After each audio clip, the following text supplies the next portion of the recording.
इस राजस्थान में वसुंधरा राजे के नेतृत्व में 2 बार सरकार बनी। धौलपुर में से ही तो है वसुंधरा राजे, जो एक सीएम है वो धौलपुर से है। और बात धौलपुर की, भरतपुर की, करौली की, राजस्थान की नहीं है। यदि प्रभारी मंत्री ने ये कहा है तो बिल्कुल गलत किया है। क्या धौलपुर राजस्थान का पार्ट नहीं है? क्या राजस्थान के लोग, धौलपुर के लोग राजस्थान के निवासी नहीं हैं? सरकार किसकी बनती है, किसकी नहीं बनती है, बात इससे मतलब नहीं होता है।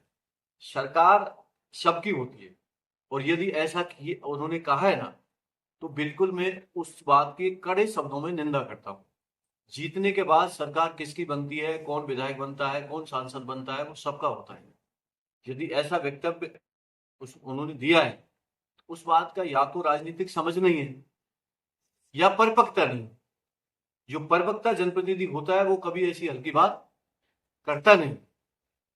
तो ये सब चीजें बिल्कुल गलत है। धौलपुर के साथ जिस तरीका का अन्याय हो रहा है और जिस तरीका से बगैर नोटिस दिए यहाँ के बाजारों को, छोटे दुकानदारों को, रिक्शे वालों को, ठेले वालों को, सब्जी वालों को, जो छोटे दुकानदार हैं जिनसे उनकी रोजी रोटी चलती है, उनकी जीविका है, बगैर नोटिस दे रहे प्रशासन वहां उनके अतिक्रमण के नाम पर उन घरों को तोड़ा जा रहा है।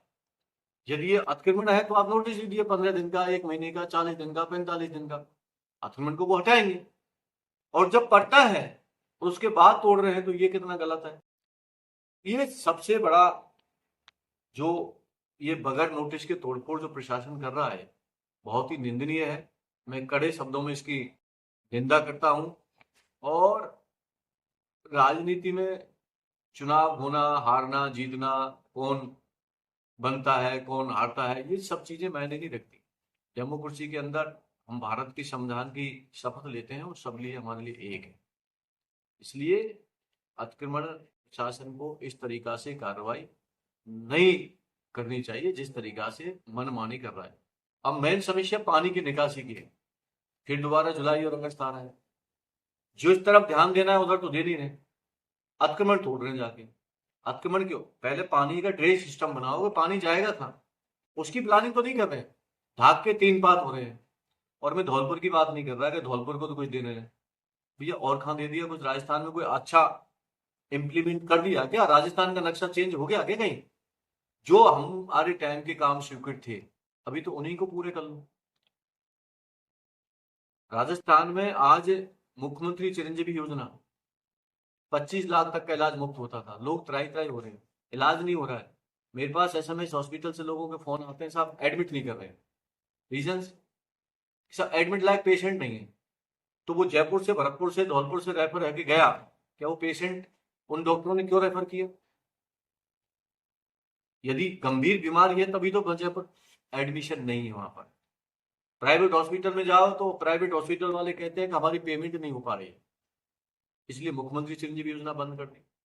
आपके अब इंग्लिश मीडियम स्कूल बंद होने की कगार पे जा रहे हैं।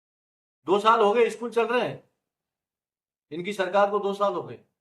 स्कूल पहले खुले, स्कूल चल रहे हैं। अरे बंद करने तो उसी टाइम बंद कर देते। और उन बच्चों के भविष्य का क्या होगा? जो टीचर है उनका क्या होगा? वो कहाँ जाएंगे? इस तरह के फैसले लेना ये परिपक्वता नहीं है। जो सरकार है ब्यूरोक्रेसी चला रही है, ब्यूरोक्रेसी का ज्यादा कब्जा है, अधिकारी मजे ले रहे हैं। तो निश्चित तौर पर जो योजनाएं हमारी थी, उन योजनाओं को बंद करने का काम राजस्थान की सरकार कर रही है। सड़कों का कितना अच्छा काम कराया। धौलपुर में लगा लो, एक सड़क स्वीकृत नहीं 2 साल के अंदर। कोई बड़ा रोड हुआ तो मुझे बता दो, आप लोग सब लोग बैठे। तो निश्चित तौर पर जो काम हमने किए थे, हॉस्पिटल है, जितने पीएससी हैं, सीएससी हैं, डॉक्टर्स नहीं है, टीचर नहीं है, आपके एसडीएम पूरे नहीं है, हमारे यहाँ तहसीलदार नहीं है। ये सब चीजें तो सरकार का है ना। ढोल नगाड़े बजाना, ये करना, वो करना, ये तो चलता रहता है। परंतु ये सब चीजें बिल्कुल गलत है। मैं इतना ही कहना चाहता हूँ, भारतीय जनता पार्टी को सबक लेना चाहिए और इन जो बुनियादी, जो हमारी रोजमर्रा की बुनियादी चीजें हैं उन पर ध्यान देना चाहिए। आपस का मामला है। अब आप देखिए, 2 साल हो गए, अभी तक इनसे अधिकारियों का ट्रांसफर पोस्टिंग अभी तक वो नहीं हो पा रहा है। आपस में इतना इनमें घमासान है कि ट्रांसफर की लिस्ट डेली बनती है और डेली फट जाती है, डेली बनती है, डेली फट जाती है। काम पे किसी का ध्यान नहीं है। सेंटर से जो केंद्र की सरकार है, वहां जो बैठे लोग हैं, वो इस सरकार को रिमोट से चला रहे हैं। तो जनता का बिल्कुल, राजस्थान में धौलपुर की बात नहीं कर रहा, पूरे राजस्थान में कोई किसी का ध्यान नहीं है। करप्शन पहले से बढ़ गया है। तो आप देख लीजिए, आपका रेते वाला ही सिस्टम देख लो। बातें करते थे बड़े बड़े, ये काम हो जाएगा वो जाएगा, कुछ हुआ नहीं।